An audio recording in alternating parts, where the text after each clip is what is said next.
Hello and welcome. I'm Ramesh Ramachandran and this is Voice of the Global South, your weekly guide to everything that's happening in Latin America and the Caribbean, Africa, Asia and Oceania.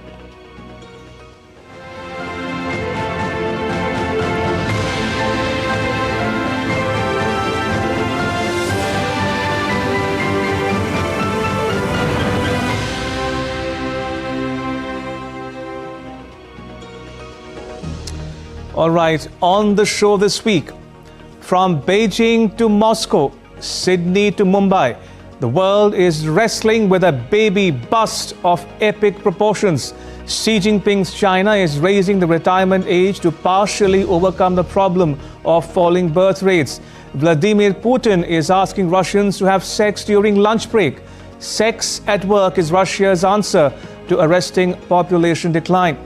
And India is giving cash incentives to its Parsi minority for having children. Find out why Argentina is dumping beef for chicken and vegetables.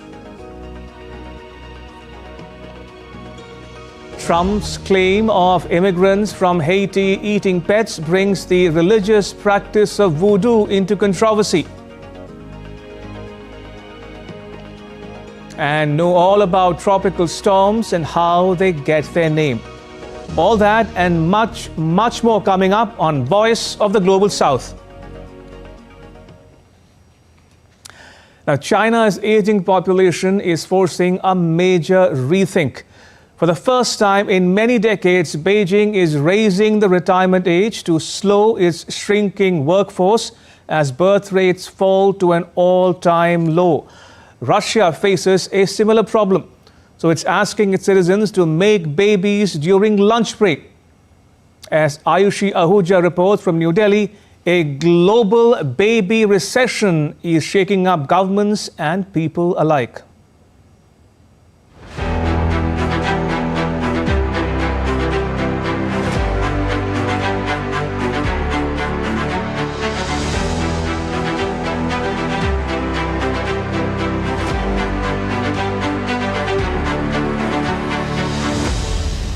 China is raising the retirement age.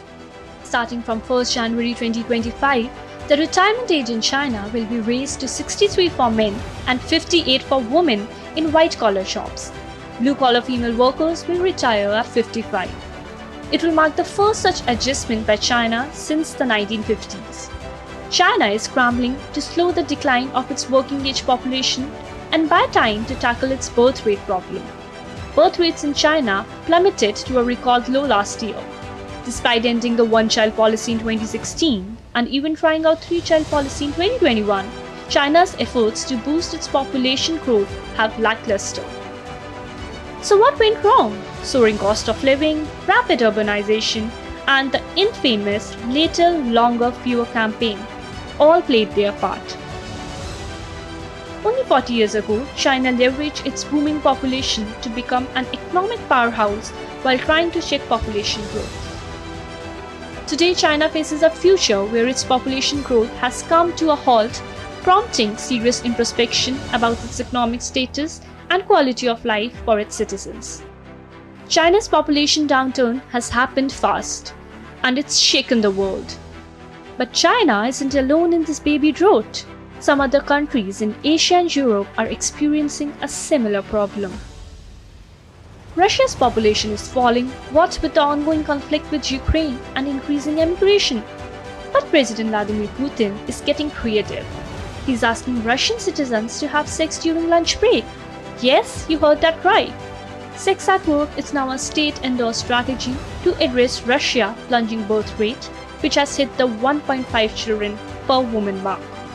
Russia is offering free fertility checks for women between 18 and 40 years of age. In Chelyabinsk, the 7th largest city in Russia, women below the age of 24 are offered more than $11,000 for the birth of their first child. Health Minister Yevgeny Shestopalov dismisses busy work schedules as an excuse for not having children. The minister says being very busy at work is not a valid reason but a lame excuse. You can engage in procreation during breaks because life flies by too quickly. Make babies during break times is his appeal. Is there baby drought down under? Australia is on track for a population decline in just over a decade. According to the latest population projection by the Australian Bureau of Statistics, fertility rates have dropped to 1.6. Australia too finds itself in the thick of a global baby recession. India might have dethroned China as the most populous country in the world, but it faces a unique problem. It wants to save its Parsi minority. The Parsis are descendants of Persians who fled Iran and settled in India in the 10th century. They have integrated into Indian society while maintaining their own distinct customs and traditions. India launched the Geo-Parsi initiative a decade ago. It aims to arrest the population decline of the Parsi community by adopting a scientific protocol and structured interventions to stabilize their population in India. The initiative has three components: medical assistance, advocacy, and health of community. It provides financial assistance to the Parsi couples for medical treatment and also towards children and assistance to the elderly. Financial assistance is given to certain Parsi couples whose family income is below a certain threshold and have elderly members residing with them. The Geo-Parsi campaign has enabled the birth of more than 400 Parsi children since its inception. So from Beijing to Moscow, Sydney to Mumbai, the world is wrestling with a baby bust of epic proportions. Some are raising the retirement age or encouraging lunchtime lovemaking. Others are scrambling to save their minority communities. It's a global crisis with each country charting its own path. Until next time, remember, the future of the world lies quite literally in the cradle. Ayushi Ahuja for DD India. Argentina is one of the biggest beef-eating countries in the world. But people there are turning to cheaper meats and vegetables. Why? Because incomes are falling and inflation is rising. Even community soup kitchens are facing shutdowns. Such is the situation that some people are having to scavenge for food. But despite the food emergency, Argentina's President Javier Milei says he is determined to push forward with drastic measures in order to stabilize the economy. Jayant Das reports from New Delhi.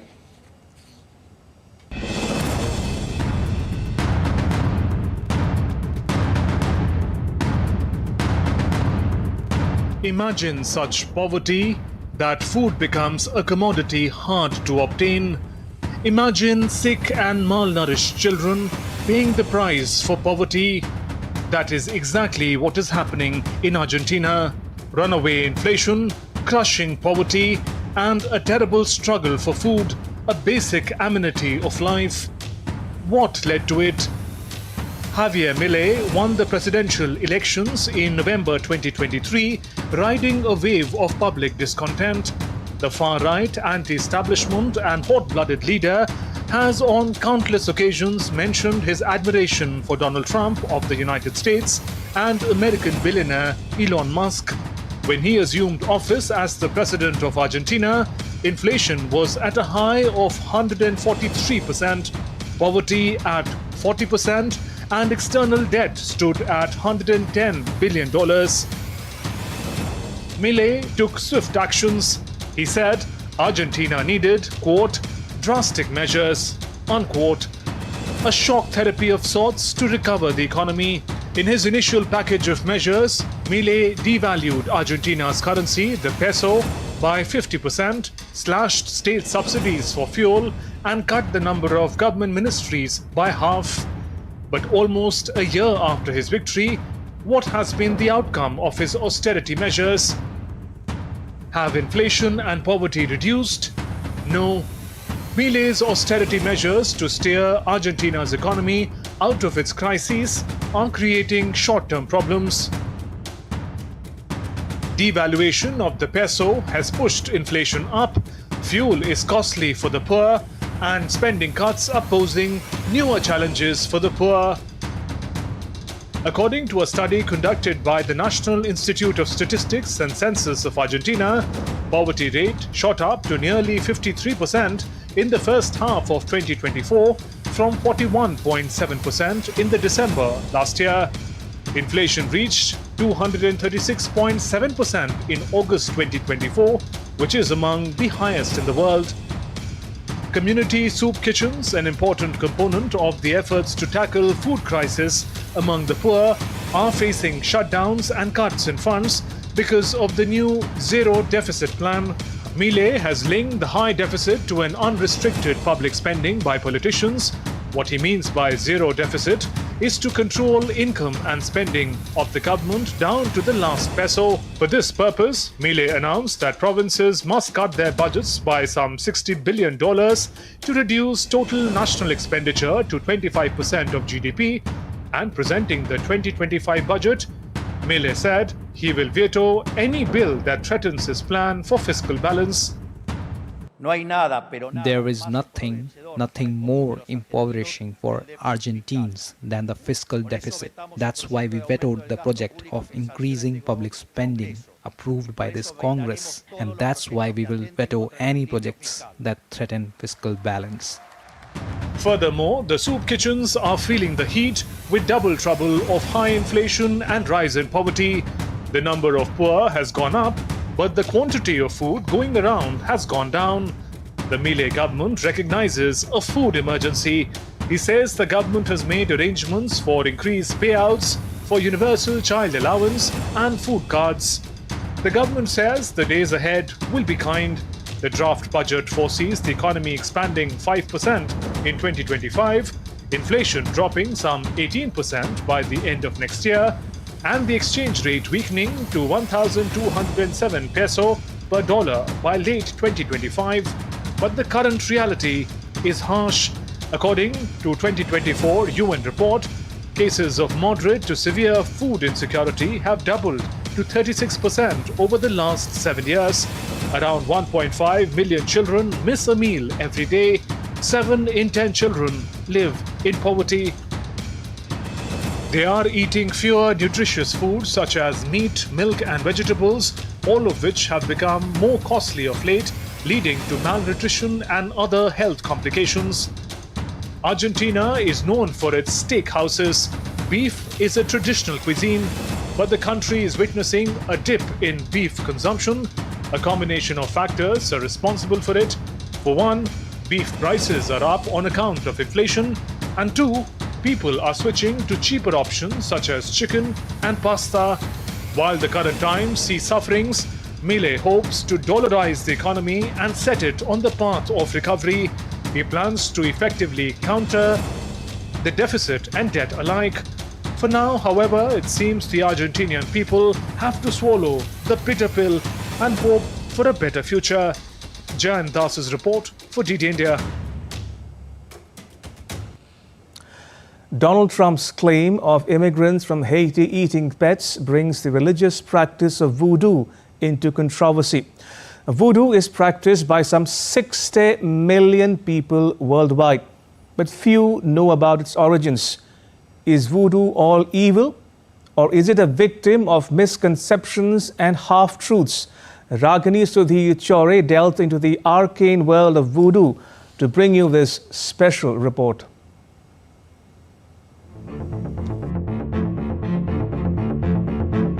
The US resembles a battleground as Donald Trump and Kamala Harris scramble to win voters over to their side in the limited time available to them before the 5th November presidential polls. It is an open season on acquisitions of all kinds, and that includes some very weird ones.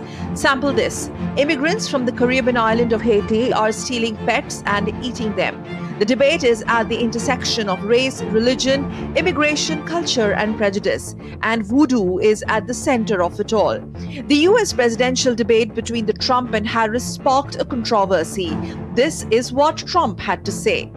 In Springfield, they're eating the dogs, the people that came in. They're eating the cats. They're eating the pets of the people that live there.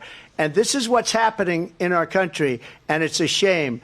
Trump campaign plans to deport and en masse thousands of immigrants from Haiti, some of whom are living in the US legally, after the Biden government granted them temporary protected status to escape gang violence in Haiti. US billionaire Elon Musk shared a TikTok video purportedly featuring a woman of Haitian descent sharing reasons why Haitians eat cats. In the video, the woman talks about why Haitians eat cat for survival and animal sacrifices for the religion. But one wonders why Haiti and what is about the practice of voodoo that makes it controversial. Let's take you on a journey of understanding the twisted tale of voodoo.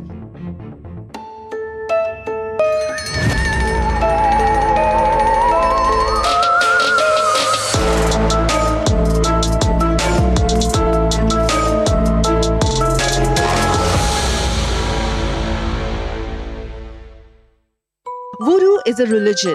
It has its roots in Africa. It originated in Benin in Western Africa, but it developed in Haiti. The people of Haiti have their origins in Central and Western Africa. It is commonly spelled as voodoo, but voodoo is also an accepted word and it means spirit or God. Voodoo combines West African religions with Roman Catholic rituals. An estimated 60 million people worldwide follow this religion.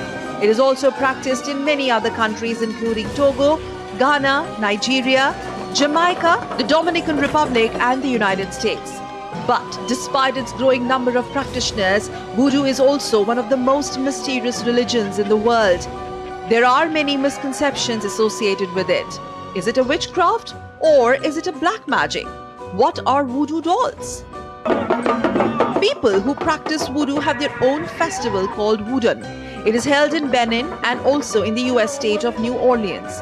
It takes place in January at the Door of No Return, an arch built at the beach in Oida, a town of religious importance in Benin. The festival includes ceremonies, sacrifices, song and dance, and banquets. In 1996, Benin officially recognized voodoo as a national religion. Traditional Day, or Fête du Voudon, is a public holiday in Benin. The celebration is held annually on 10th of January. Beginning with the slaughter of a goat in honor of the spirits, the festival is filled with singing, dancing, and the imbibing of liquor, especially gin. Locals believe that voodoo can help an individual and guide them to help others as well, but Western influence has altered the true meaning of the religion. Nous avons dit que le vaudou a pour nous. For us, voodoo is also of economic interest.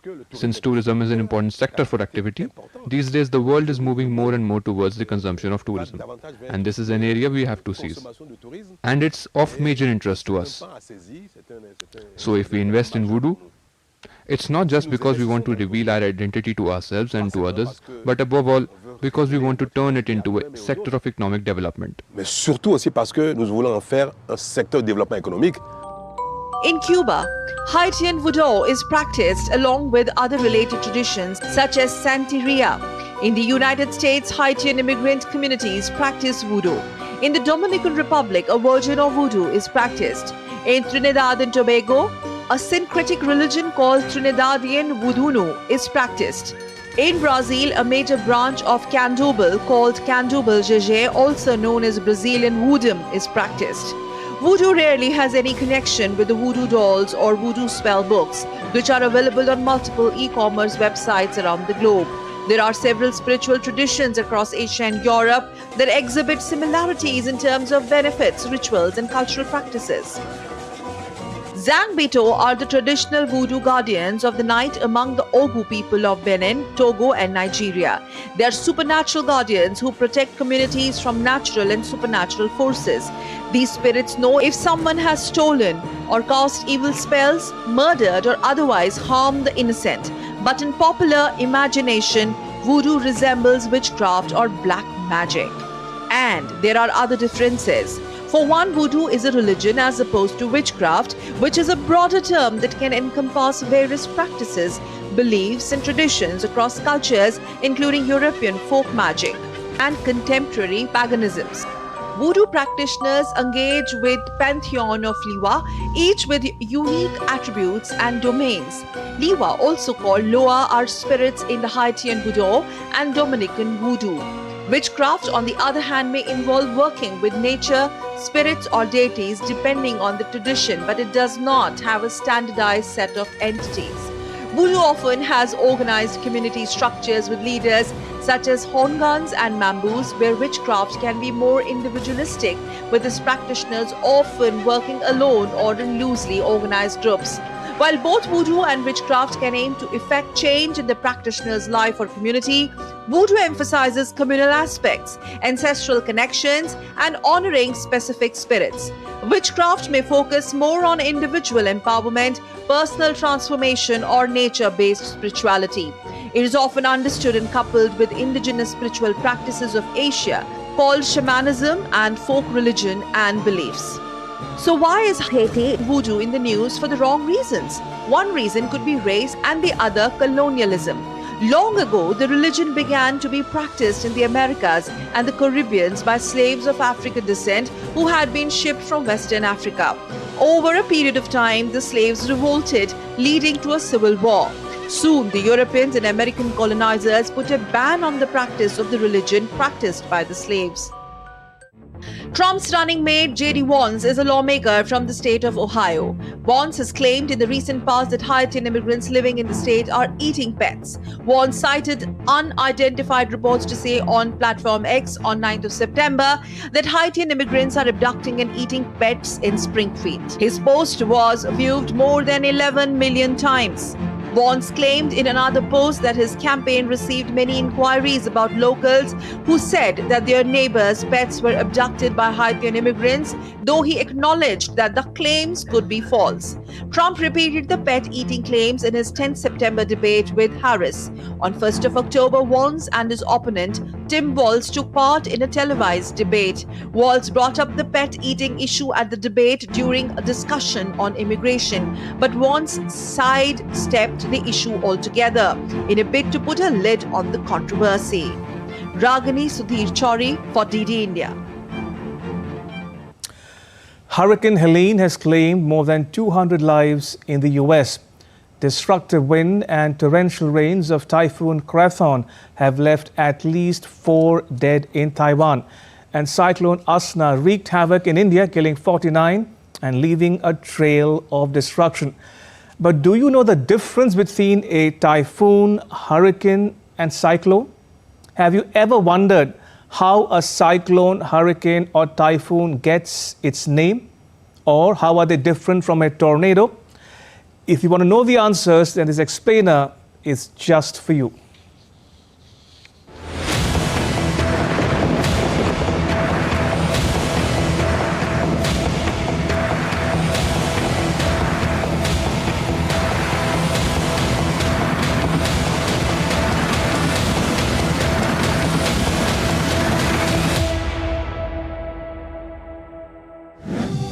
The short answer is a typhoon, hurricane and cyclone are actually the same phenomena. They are all tropical storms. First things first, there are two types of storms. One that forms over water and another on land. A tropical storm forms over tropical oceans. It is characterized by strong winds and heavy rainfall. A tropical storm can broadly be categorized as a cyclone, typhoon and hurricane. They are called so depending on where they occur. A hurricane is a storm that forms over the Atlantic Ocean and the northeastern part of the Pacific Ocean. A typhoon forms in the northwestern Pacific Ocean. And a cyclone is a weather phenomena that occurs in the Indian Ocean and the southern Pacific Ocean. In other words, a typhoon or hurricane occurs in the northern hemisphere, that is, above the equator. A cyclone generally occurs in the southern hemisphere. There are other differences too. A typhoon and hurricane rotate counterclockwise, whereas a cyclone rotates clockwise. A tornado, on the other hand, is a narrow, violently rotating column of air. It forms on land and can last anywhere from a few minutes to a couple of hours. Tornadoes are not given a name because they are short-lived, but the same cannot be said for tropical storms. The World Meteorological Organization is the agency that gives a cyclone or a hurricane a name. Tropical storms are a dangerous natural hazard. Therefore, giving them a name is the fastest way to communicate warnings, raise public awareness, and boost preparedness. The process of determining a name for a cyclone, typhoon, or hurricane is conducted by the regional bodies of the World Meteorological Organization at its annual or biennial session. The selection of names is based on their familiarity to the people of a particular region. The procedure for naming a storm varies though. Some regions use the alphabetical order. Others use the alphabetical order of the names of countries. A name is used in rotation every 6 years. India proposed the name Tej. It was used in 2022. It could again be used in 2028. The name given to a hurricane can only have 21 letters of the alphabet. Why? Because it is difficult to find suitable names starting with the letters Q, U, X, Y, and Z. A name can be retired or withdrawn from the active list if it acquires a special notoriety because of the human casualties or damage incurred. There are 9 sets of lists presented by 9 different regions. The 9 regions are 1. Caribbean Sea, Gulf of Mexico, and the North Atlantic. 2. Central North Pacific. 3. Western North Pacific and South China Sea. 4. Australian Tropical Cyclone Warning Centre's Area of Responsibility. 5. Regional Specialized Meteorological Centre NARI's Area of Responsibility. 6. Port Moresby Tropical Cyclone Warning Centre's Area of Responsibility. 7. Jakarta Tropical Cyclone Warning Centre's Area of Responsibility. 8. Northern Indian Ocean names, Arabian Sea and the Bay of Bengal. And 9. Southwest Indian Ocean. The recent names proposed by India are Gati, Tej, Murasu, and Aag. The name Nivar comes from Iran, Gulab from Pakistan, Yas from Oman, Lulu from Qatar, and so the list goes on. Typhoon Yagi, the Category 5 super typhoon, got its name from Japan. It originated in the South China Sea. It hit some countries in Asia, including Vietnam. It caused $15.3 billion worth of destruction. And for that reason, the name Yagi shall retire from the list. Tropical storms have been given names since the 18th century. The very first name recorded was Antje. This Atlantic storm ripped the mast off a boat named Antje. The first person to systematically name a tropical storm was an Australian meteorologist, Clement Wragge. His idea was to name storms after political leaders, but his idea failed miserably.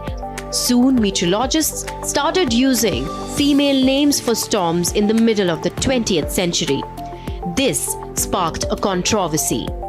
After the WMO came into being, it started introducing male names alternating with female names in 1979. It can become a sensitive subject to handle. For example, the name of the 2013 Sri Lanka cyclone, Mahasen, was changed to Wayaru after protests broke out in the island nation. Clearly, christening a name is no child's play. It requires careful thought and consideration. Ragini Sudhir Chore for DD India. And with that, it's a wrap on this edition of Voice of the Global South. But news continues here on DD India. You can catch all the latest updates on our social media, mobile and digital platforms. Thanks for watching. Bye-bye.